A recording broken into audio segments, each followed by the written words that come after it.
ಮೈಸೂರು ಸುದ್ದಿ 2026-27ನೇ ಸಾಲಿನ ಬಜೆಟ್ನಲ್ಲಿ ರೈತರ ಸಾಲ ಸಂಪೂರ್ಣ ಮನ್ನಾ ಮಾಡಲು ಕರ್ನಾಟಕ ರಾಜ್ಯ ರೈತ ಸಂಘ ರೈತ ಬಣ ಒತ್ತಾಯ.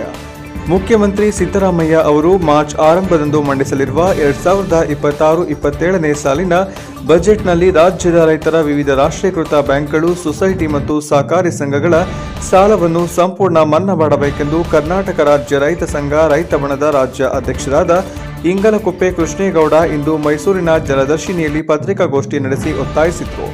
ಮುಖ್ಯಮಂತ್ರಿ ಸಿದ್ದರಾಮಯ್ಯ ಅವರು ರೈತರ ಕುರಿತು ಮಾತನಾಡುವಾಗ, ತಾವು ರೈತರ ನಾಯಕ ಪ್ರೊಫೆಸರ್ ನಂಜುಂಡಸ್ವಾಮಿಯವರ ಶಿಷ್ಯ, ನಾನು ರೈತ ಸಂಘದಲ್ಲಿ ಇದ್ದೆ, ನನಗೂ ರೈತರ ಕಷ್ಟ ಗೊತ್ತು, ತಾವು ರೈತ ಪರ ಎಂದು ಎಲ್ಲ ವೇದಿಕೆಗಳಲ್ಲಿ ಹೇಳಿಕೊಳ್ಳುತ್ತಿದ್ದು, 2026-27ನೇ ಸಾಲಿನ ಬಜೆಟ್ನಲ್ಲಿ ರಾಜ್ಯದ ರೈತರ ಸಂಪೂರ್ಣ ಸಾಲ ಮನ್ನಾ ಮಾಡುವ ಮೂಲಕ ತಾವು ನಿಜವಾಗಿಯೂ ರೈತರ ಪರ ಎಂದು ಸಾಬೀತು ಮಾಡಬೇಕು ಎಂದು ಸವಾಲು ಹಾಕಿದರು.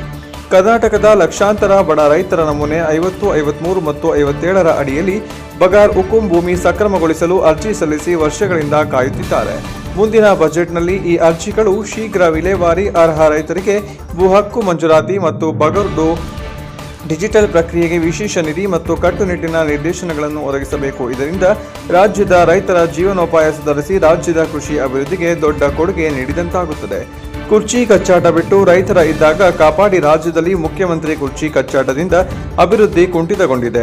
ಇವರ ಕಚ್ಚಾಟದಿಂದ ರಾಜ್ಯದಲ್ಲಿ ಅಭಿವೃದ್ಧಿ ಸರ್ಕಾರ ಗ್ಯಾರಂಟಿಗಳ ಹಿಂದೆ ಬಿದ್ದು ರಸ್ತೆ, ನೀರಾವರಿ, ಕೈಗಾರಿಕೆ ಮುಂತಾದ ಯೋಜನೆಗಳನ್ನು ಕೈಗೆತ್ತಿಕೊಂಡಿಲ್ಲ. ಇದರಿಂದ ರೈತರ ಬಡವರ ಅಭಿವೃದ್ಧಿ ಕನಸಾಗಿದೆ, ನಿರುದ್ಯೋಗ ಹೆಚ್ಚಾಗಿದೆ. ಕೂಡಲೇ ಕುರ್ಚಿ ಕಚ್ಚಾಟ ಬಿಟ್ಟು ಅಭಿವೃದ್ಧಿಯತ್ತ ಗಮನ ಹರಿಸಿ. ಈ ಸುದ್ದಿಗೋಷ್ಠಿಯಲ್ಲಿ ರಾಜ್ಯ ಸಂಚಾಲಕರಾದ ಕೆಆರ್ಎಸ್ ರಾಮೇಗೌಡ, ರಾಜ್ಯ ಕಾರ್ಯದರ್ಶಿ ಡಾಕ್ಟರ್ ಅರುಣ್ ಕುಮಾರ್, ಶಿವಪ್ರಸಾದ್, ತಮ್ಮನಗೌಡ, ಯೋಗೇಶ್, ಹಾಸನ ಜಿಲ್ಲಾ ಅಧ್ಯಕ್ಷ ತಾರಾ, ಮೈಸೂರು ಜಿಲ್ಲಾ ಅಧ್ಯಕ್ಷ ದಾಕ್ಷ, ಶಿವರಾಮ್ ಹಾಗೂ ರೈತ ಸಂಘ ಮುಖಂಡರುಗಳು ಹಾಜರಿದ್ದರು. ವರದಿ ಟಿಎಸ್ ಶಶಿಕಾಂತ್, ಮೈಸೂರು ಜಿಲ್ಲಾ ವರದಿಗಾರರು. ಮಾನ್ಯ ಮೈಸೂರು ಜಿಲ್ಲಾ ಪತ್ರಕರ್ತರು ಹಾಗೂ ಎಲೆಕ್ಟ್ರಾನಿಕ್ ಮೀಡಿಯಾ ಎಲ್ಲ ಪತ್ರಕರ್ತರಿಗೆ ಕರ್ನಾಟಕ ರಾಜ್ಯ ರೈತ ಸಂಘ ರೈತ ಬಣದ ವತಿಯಿಂದ ಸ್ವಾಗತವನ್ನು ಮಾಡ್ತೇನೆ. ಪತ್ರಕರ್ತರ ಸ್ನೇಹಿತರಿಗೆ ಇವತ್ತು ವಿಷಯ ಏನಂತಂದರೆ, 6ನೇ ತಾರೀಕು ಬಜೆಟ್ ಏನು ಮಂಡನೆ ಮಾಡ್ತಾರೆ ಸನ್ಮಾನ್ಯ ಗೌರವಿತ ರಾಜ್ಯದ ಮುಖ್ಯಮಂತ್ರಿಗಳಂತ ಸನ್ಮಾನ್ಯ ಸಿದ್ದರಾಮಯ್ಯನವರು, ಅವರು ಯಾವಾಗಲೂ ಒಂದು ಮಾತು ಹೇಳ್ತಾ ಇರ್ತಾರೆ. ನಾನು ಪ್ರೊಫೆಸರ್ ನಂಜುಂಡಸ್ವಾಮಿಯವರು ನಮ್ಮ ಸ್ಫೂರ್ತಿ, ಅವರು ನಮ್ಮ ಗುರುಗಳು. ನಾನು ರೈತ ಸಂಘದಲ್ಲಿದ್ದೆ, ನಾನು ರಾಜಕೀಯಕ್ಕೆ ಬರಬೇಕಾದ್ರೆ ಪ್ರೊಫೆಸರ್ ನಂಜುಂಡಸ್ವಾಮಿಯವರು ನಮಗೆ ಪ್ರೇರಣೆ ಅಂತ ಹೇಳ್ತಾರೆ. ಅದರಿಂದಾಗಿ ಇಂದು ಸಿದ್ದರಾಮಯ್ಯನವರು ಇನ್ನು ಯಾವತ್ತು ಮುಖ್ಯಮಂತ್ರಿ ಆಯ್ತಾರೆ ಅನ್ನೋ ಗೊತ್ತಿಲ್ಲ. ಮುಖ್ಯಮಂತ್ರಿ ಅವಧಿ ಅವ್ರಿಗೆ ಸಿಕ್ಕಿದೆ 2 ಸಲ. ಜೊತೆಗೆ ಇದು ಕೊನೆಯ ಬಜೆಟ್ ಅಂತ ಮಂಡನೆ ಮಾಡ್ತೀನಿ ಅಂತ ಅವರೇ ಎಲ್ಲ ಕಡೆ ಹೇಳ್ಕೊಂಡಿದ್ದಾರೆ. ಅದರಿಂದಾಗಿ ಅವರೇನಾರ ಈ ಭೂಮಿ ತಾಯಿ ಮೇಲೆ ಹುಟ್ಟಿ ಬೆಳೆದು ರೈತರು ಋಣ ತೀರಿಸಬೇಕು ಅಂತಂದರೆ ರೈತರ ಸಾಲ ಸಂಪೂರ್ಣ ಮನ್ನಾ ಮಾಡಬೇಕು ಈ ಸರ್ಕಾರದ ಮುಖ್ಯಮಂತ್ರಿಗಳು ಸಿದ್ದರಾಮಯ್ಯನವರು. ಅವತ್ತು ಅವರು ನಂಜುಂಡಸ್ವಾಮಿಯವರ ಶಿಷ್ಯ, ನಾನು ರೈತ ಸಂಘದಿದ್ದೆ ಅಂತ ಹೇಳ್ಕೊಳ್ಳಿಕ್ಕೆ ಅವ್ರಿಗೆ ಹೆಮ್ಮೆಯಿಂದ ಹೇಳ್ಕೋಬೋದಂತ ಈ ಸಭೆ ಮುಖಾಂತರ ನಾವು ಹೇಳಿಕ್ಕೆ ಇಷ್ಟಪಡ್ತೀವಿ ಬಂಧುಗಳೇ. ಜೊತೆಗೆ ಈಗೇನು ಈ ರಾಜ್ಯ ಸರ್ಕಾರ 56,000 ಹುದ್ದೆಗಳನ್ನ ನೇಮಕ ಮಾಡ್ತೀವಿ ಅಂತ ಹೇಳಿ ಅನೌನ್ಸ್ ಮಾಡಿದೆ. ಒಂದೇ ಒಂದು ಜಿಲ್ಲೆಯಲ್ಲಿ, ಉತ್ತರ ಕರ್ನಾಟಕದ ಧಾರವಾಡ ಜಿಲ್ಲೆಯಲ್ಲಿ ಏನು ನಡೀತು ಅಂತ ನಮಗೆಲ್ಲ ಗೊತ್ತಿದೆ. ಯುವತಿ ಮಿತ್ರರು, ನಿರುದ್ಯೋಗಿಗಳು ಯಾವ ಮಟ್ಟಕ್ಕೆ ಹೋಗಿದ್ದಾರೆ ಅಂತ ತಮಗೆಲ್ಲ ಗೊತ್ತಿದೆ. ರಾಜ್ಯದಲ್ಲಿ 31 ಜಿಲ್ಲೆಯಲ್ಲಿ, ಒಂದು ಜಿಲ್ಲೆಯಲ್ಲಿ ಆ ಮಟ್ಟಕ್ಕೆ ನಿರುದ್ಯೋಗಿಗಳು, ರೈತರ ಮಕ್ಕಳು, ಉದ್ಯಮಿಗಳ ಮಕ್ಕಳು, ಆಟೋ ಡ್ರೈವರ್ಗಳ ಮಕ್ಕಳು, ತರಕಾರಿ ವ್ಯಾಪಾರ ಮಾಡೋರ ಮಕ್ಕಳು, ಒಬ್ಬ ಹೊಲ ರೈತರ ಮಕ್ಕಳು ಒಂದು ಜಿಲ್ಲೆಯಲ್ಲಿ ಶುರು ಮಾಡಿರೋ ಒಂದು ಬೈಕ್ಗೆ ಈ ಸರ್ಕಾರ 56,000 ಹುದ್ದೆಗಳನ್ನ ನೇಮಕಾತಿ ಭರ್ತಿ ಮಾಡ್ತೀವಿ ಅಂತ ಹೇಳಿದ್ದಾರೆ. ಹಾಗೆ ಇನ್ನೂ 30 ಜಿಲ್ಲೆ ನಿರುದ್ಯೋಗಿಗಳಿದ್ದಾರೆ. ಅಲ್ಲಿಗೆ 15 ಲಕ್ಷ ಹುದ್ದೆ ಕೊಡಬೇಕು. ಇವರು ಲೆಕ್ಕ 31 ಜಿಲ್ಲೆಗೆ 15 ಲಕ್ಷ ಹುದ್ದೆ ಕೊಡಬೇಕು. ಅಷ್ಟು ಹುದ್ದೆ ನಿಮ್ಮ ಹತ್ರ ಕೊಡಕ್ಕೆ ಆಗೋದಿಲ್ಲ, ಖಾಲಿನೂ ಇಲ್ಲ. ಸಾಮಾನ್ಯವಾಗಿ 2 ರಿಂದ 2.5 ಲಕ್ಷ 3 ಲಕ್ಷ ನಿರುದ್ಯೋಗಿಗಳಿಗೆ ಹುದ್ದೆನ ಭರ್ತಿ ಮಾಡಬೇಕು. ನೀವು 56,000 ಜನಕ್ಕೆ ನೀವು ಹುದ್ದೆನ ಕೊಟ್ಟು ಕೋತಿ ತಿಂದು ಕುರಿ ಮೋತೆ ಗೊತ್ತಿಸ್ತಂಗೆ ಮಾಡಿದ್ದು ನೀವೇನು ಮಾಡ್ಕೊಂಡಿದ್ರಿ? ಅದನ್ನು ಕೈ ಬಿಡಬೇಕು. ಕಡಿಮೆ ಅಂದರೆ 2-2.5 ಲಕ್ಷ 3 ಲಕ್ಷ ಜನ ನಿರುದ್ಯೋಗಿಗಳಿಗೆ ಕೆಲಸ ಕೊಡಬೇಕು, ಸರ್ಕಾರಿ ಕೆಲಸನ. ಈಗ ಇಲ್ಲಿರೋರು ಮಕ್ಕಳು, ಕೆಲವರು ಎಲ್ಲರ ಮಕ್ಕಳುಗಳು ಪಾಪ ಓದಿ ನಿರುದ್ಯೋಗಿಗಳಿಗೆ ತಾವು ನೋಡ್ತಾ ಇದ್ದೀವಿ. ಅದರಿಂದಾಗಿ 2ರಿಂದ 2.5 ಲಕ್ಷ ಜನ, ತಪ್ಪಿದ್ರೆ 3 ಲಕ್ಷ ನಿರುದ್ಯೋಗಿಗಳಿಗೆ, ವಿದ್ಯಾರ್ಥಿನಿ ಮತ್ತು ವಿದ್ಯಾರ್ಥಿಗಳಿಗೆ ಕೊಡಬೇಕು ಸರ್ಕಾರ. ಜೊತೆಗೆ ಏನು ಬಗರ್ಗುಂ ಭೂಮಿ ಹೋದ ಸರ್ಕಾರದ ಇದ್ದಾಗ ಅರ್ಜಿ ಹಾಕಿಸ್ತಲ್ಲ, ನಿಮಗೆ ದುರಸ್ಪೋರ್ಟ್ ಮಾಡ್ಕೊಡ್ತೀವಿ ಅಂತೇಳಿ, ಅದನ್ನು ಇನ್ನೂ ನೀವು ಜಾರಿ ಮಾಡೋಕ್ಕಾಗಿಲ್ಲ. ಆಯ್ತು, ಈಗ ನೀವು ಮಾಡಿದವ್ರು ಪರವಾಗಿಲ್ಲ. 26-27ನೇ ಸಾಲಿನಲ್ಲಿ ಬಗರ್ಗುಂ ಭೂಮಿನ ರೈತರಿಗೆ ಮಂಜೂರು ಮಾಡಬೇಕು.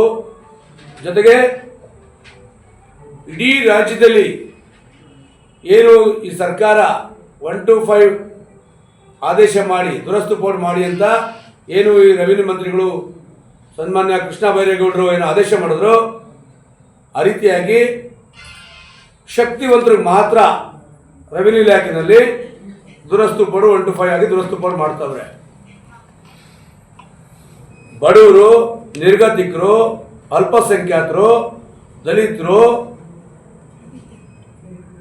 ಕೂಲಿ ಮಾಡುವಂಥ ರೈತರು, ಕಡು ಬಡ ರೈತರದು 1 to 5 ಮಾಡಿ ದುರಸ್ತು ಪೋರ್ಟ್ ಮಾಡ್ತಾ ಇಲ್ಲ. ಏನು ಶಕ್ತಿವಂತರಿದ್ರು ಅವ್ರ ಹತ್ರ VARIಗಳ ಮೂಲಕ ಲಕ್ಷ ವಸೂಲಿ ಮಾಡಿ ಇವತ್ತು ಈ ಸರ್ಕಾರಕ್ಕೆ ಒಂದು ರೆವಿನ್ಯೂ ಇಲಾಖೆ ದೊಡ್ಡ ಭ್ರಷ್ಟಾಚಾರ ಅಂತೇಳಿ ಈ ರಾಜ್ಯದ ರೈತರು ಏನು ಅಳಲು ತೊಡ್ಕೊತಿದ್ದಾರೆ. ಸರ್ಕಾರ ಗಮನಕ್ಕೆ ಬಂದಿದ್ರು ಕೂಡ ಕಂಡ್ರು ಕಾಣದಂಗೆ ನೀವು ಕುರ್ಚಿ ಕಾಳಗ ಮಾಡ್ಕೊಂಡು ಇವತ್ತೇನು ಈ ರಾಜ್ಯದ ರೈತರನ್ನ ಮತ್ತೆ ಈ ರಾಜ್ಯದ 7 ಕೋಟಿ ಕನ್ನಡಿಗರನ್ನ ಮರೆತು ನೀವು ಕುರ್ಚಿ ಆಸೆ ಇಟ್ಕೊಂಡು ನೀವು ಕುರ್ಚಿ ಉಳಿಸ್ಕೊಳ್ಳಿಕ್ಕೆ ಏನೇನು ಮಾಡಬೇಕು ಮಾಡ್ತಾ ಇದ್ದೀರಿ ಹೊರತು ಈ ರಾಜ್ಯದ ರೈತರನ್ನ ಹಿತಕಾಯೋದ್ರಲ್ಲಿ ನೀವು ವಿಫಲವಾಗಿದ್ರಿ. ಜೊತೆಗೆ ಈ ಸರ್ಕಾರಕ್ಕೆ ಒಂದು ಸ್ವಲ್ಪ ಕಿಂಚಿತ್ ಗೌರವ ಇದ್ರೆ, ಮಾನ ಮರ್ಯಾದೆ ಅಂತ ಏನಾದ್ರು ಇದ್ರೆ ರೆವಿನ್ಯೂ ಇಲಾಖೆಗೆ ಕೂಡಲೇ ಲಗಾಮ ಹಾಕಬೇಕು. ಇಲ್ಲ ಅಂತಂದ್ರೆ ಪ್ರತಿಯೊಂದು ತಾಲೂಕು ಆಫೀಸ್ ಹತ್ರ ರೈತರುಗಳು ತುಂಬ ವಿಕೋಪಕ್ಕೆ ಇಳ್ಕೊಂಡು ಯಾವ ಮಟ್ಟಕ್ಕೆ ಇಳಿತಾರೆ ಅಂತಂದ್ರೆ, ಧಾರವಾಡದಲ್ಲಿ ಮೊನ್ನೆ ನಿರುದ್ಯೋಗಿಗಳು ಏನು ಬೀದಿಗಳು ಗಲಾಟೆ ಮಾಡಿದ್ರು, ಅದರಿಂದ 100ರಷ್ಟು ನೊಂದ ಕುಟುಂಬಗಳು, ರೈತ ಕುಟುಂಬಗಳು ಬೀದಿಗಿಳಿದು ಈ ಸರ್ಕಾರದ ವಿರುದ್ಧ ಹೋರಾಟ ಮಾಡೋದಕ್ಕೆ ರೆಡಿಯಾಗಿದ್ದಾರೆ ಅಂತ ನಾನು ನಿಮ್ಮ ಮುಖಾಂತರ ಹೇಳಿಕ್ಕೆ ಇಷ್ಟಪಡ್ತೀನಿ ಬಂಧುಗಳೇ. ಜೊತೆಗೆ ಮೈಸೂರು ಇಡೀ ವಿಶ್ವ ಕಂಡಂಥ ಅರಮನೆ ನಗರಿ. ಆ ಅರಮನೆ ನಗರಿನಲ್ಲಿ ದೇಶ ವಿದೇಶಗಳಿಂದ ನಮ್ಮ ದೇಶದ 29 ರಾಜ್ಯದ ಬಡವರ ಮಕ್ಕಳು, ಅಲ್ಪಸಂಖ್ಯಾತರ ಮಕ್ಕಳು, ರೈತರ ಮಕ್ಕಳು, ಆಟೋ ಚಾಲಕರ ಮಕ್ಕಳು, ಆಟೋ ಮಾಲಕರ ಮಕ್ಕಳು, ತರಕಾರಿ ಬೀದಿ ವ್ಯಾಪಾರಿಗಳು ಮಾಡುವಂಥ ಮಕ್ಕಳುಗಳು ಇವತ್ತು ಹೈಯೆಸ್ಟ್ ಮಾರ್ಕ್ಸ್ನ ತಗೊಂಡು ಗೌರ್ಮೆಂಟ್ ಸೀಟ್ಗಳನ್ನ ತಗೊಂಡು ಮೆಡಿಕಲ್ಲು ಮತ್ತು ಇಂಜಿನಿಯರಿಂಗ್ ವಿದ್ಯಾಭ್ಯಾಸಕ್ಕೆ ಬಂದಂಥ ಸಂದರ್ಭದಲ್ಲಿ ಮೈಸೂರಿನಲ್ಲಿ ಗಿರಣಿ ಅಂಗಡಿ ಥರ ಇವತ್ತು ಮಾದಕ ದ್ರವ್ಯ ವಸ್ತು ಸಿಕ್ಕಿ ಇವತ್ತು ವಿದ್ಯಾರ್ಥಿ ಭವಿಷ್ಯವನ್ನೇ ಬಲಿ ತಗೊಳ್ಳುತ್ತಿರುವಂಥ ಡ್ರಗ್ಸ್ ಮಾಫಿಯಾ ನಡೀತಾ ಇದೆ. ಈಗಾಗಲೇ ಪೊಲೀಸ್ ಇಲಾಖೆ ತುಂಬ ಹಗಲು ರಾತ್ರಿ ಕಣ್ಣಿಗೆ ಎಣ್ಣೆ ಬಿಟ್ಕೊಂಡು ನಾವು ಕರ್ತವ್ಯನ ಮಾಡ್ತಾರೆ ನೋಡ್ತಾ ಇದ್ದೀವಿ. ಆದರೆ ಯಾರೋ ಥರ್ಡ್ ಪರ್ಸನ್ಗಳು ಇಟ್ಕೊಂಡು ಇವ್ರು ಜೈಲಿಗೆ ಕಳಿಸೋದಲ್ಲ. ಈ ಸರ್ಕಾರ ಮತ್ತು ಈ ರಾಜ್ಯದ ಹೋಮ್ ಮಿನಿಸ್ಟ್ರು, IGDGP ಸಲೀಂ ಸಾಹೇಬ್ರು ಯಾರೋ ಅಮಾಯಕರನ್ನೆಲ್ಲ ಜೈಲಿಗೆ ಕಳಿಸೋದು. ಇದರಿಂದ ಯಾರವ್ರೆ? ಇದ್ರ ಕಿಂಗ್ ಪಿನ್ ಯಾರು? ಪ್ರತಿ ವಾರದಲ್ಲಿ 10 ಕೋಟಿ 50 ಕೋಟಿ 100 ಕೋಟಿ ಇದು ಮಾದಕ ವಸ್ತು ಮೈಸೂರಿನಲ್ಲಿ ಜಪ್ತಿ ಮಾಡ್ತಿದ್ದಾರೆ ಶಿಮಾ ಲಟ್ಕರ್ ಅವರ ಅಧ್ಯಕ್ಷತೆಯಲ್ಲಿ. ಇದ್ರ ಕಿಂಗ್ ಪಿನ್ ಯಾರು? ಇದನ್ನ ರೈಡ್ ಮಾಡಿದಾಗ ಯಾವ ಭ್ರಷ್ಟ ರಾಜಕಾರಣಿಗಳು, ಯಾವ ಭ್ರಷ್ಟ ಪುಡಾರಿಗಳು ಇಂಥ ಒಂದು ಕಿಂಗ್ ಪಿನ್ಗಳನ್ನ ರಕ್ಷಣೆ ಮಾಡ್ತಾವ್ರೆ? ಅದು ಕೂಡಲೇ ವಿಶೇಷವಾಗಿ CBI ತಪ್ಪು CID ಕೊಟ್ಟು ತನಿಖೆ ಮಾಡಿಸ್ಬೇಕು ಅಂತ ಇವತ್ತು ರಾಜ್ಯ ಸರ್ಕಾರಕ್ಕೆ 6ನೇ ತಾರೀಕು ಬರುವಂಥ ಅಧಿವೇಶನ ಏನು ಬಜೆಟ್ ಮಂಡನೆ ಅಧಿವೇಶನ ಇದೆ ಅದರಲ್ಲಿ ನಾವು ವಿರೋಧ ಪಕ್ಷದವ್ರನ್ನ ಭೇಟಿ ಮಾಡಿ ನಮ್ಮ ಕರ್ನಾಟಕ ರಾಜ್ಯ ರೈತ ಸಂಘ ರೈತ ಬಣದ ವತಿಯಿಂದ ರಾಜ್ಯದ 7 ಕೋಟಿ ಕನ್ನಡಿಗರ ಪರವಾಗಿ ಈ ರಾಜ್ಯದ ವಿದ್ಯಾರ್ಥಿನಿ ಮತ್ತು ವಿದ್ಯಾರ್ಥಿಗಳ ಪರವಾಗಿ ರಾಜ್ಯಪಾಲರಿಗೆ ಮತ್ತೆ ಈ ರಾಜ್ಯದ ಮುಖ್ಯಮಂತ್ರಿಗಳಿಗೆ ಮತ್ತು ಈ ರಾಜ್ಯದ ವಿರೋಧ ಪಕ್ಷದ ನಾಯಕರುಗಳನ್ನ ಭೇಟಿ ಮಾಡಿ ಇದನ್ನು ಚರ್ಚೆ ಮಾಡಿ ಈ ಯುವ ಪೀಳಿಗೆಯನ್ನ ಇವರು ಕಾಪಾಡಲಿಲ್ಲ ಅಂತಂದರೆ ಇನ್ನೇನು ಉಳಿಸಿಕ್ಕಾಗೋದಿಲ್ಲ. ಈ ಮೈಸೂರಿನಲ್ಲಿ ಈ ರಾಜ್ಯದಲ್ಲಿ ಗುಪ್ತಚರ ಇಲಾಖೆ ಸಂಪೂರ್ಣವಾಗಿ ಸತ್ತೋಗಿದೆ ಅಂತ ಹೇಳಕ್ಕೆ ಇಷ್ಟಪಡ್ತೀನಿ. ಸಂಪೂರ್ಣವಾಗಿ ಗುಪ್ತಚರ ಇಲಾಖೆ ಸತ್ತೋಗಿದೆ ಈ ರಾಜ್ಯದಲ್ಲಿ. ನೀವೇನಾದರೂ ನೀವು ಸರಿಯಾಗಿ ಇದರಿಂದ ಯಾರವ್ರೆ ಹುನ್ನಾರ ಯಾರವ್ರೆ ನೀವು ಹುಡುಕಿ ನೀವೇನಾದ್ರೂ ತಪ್ಪಿಸೋಸ್ತ್ರನ್ನ ಜೈಲಿಗೆ ಕಟ್ಟಲಿಲ್ಲ ಅಂತಂದ್ರೆ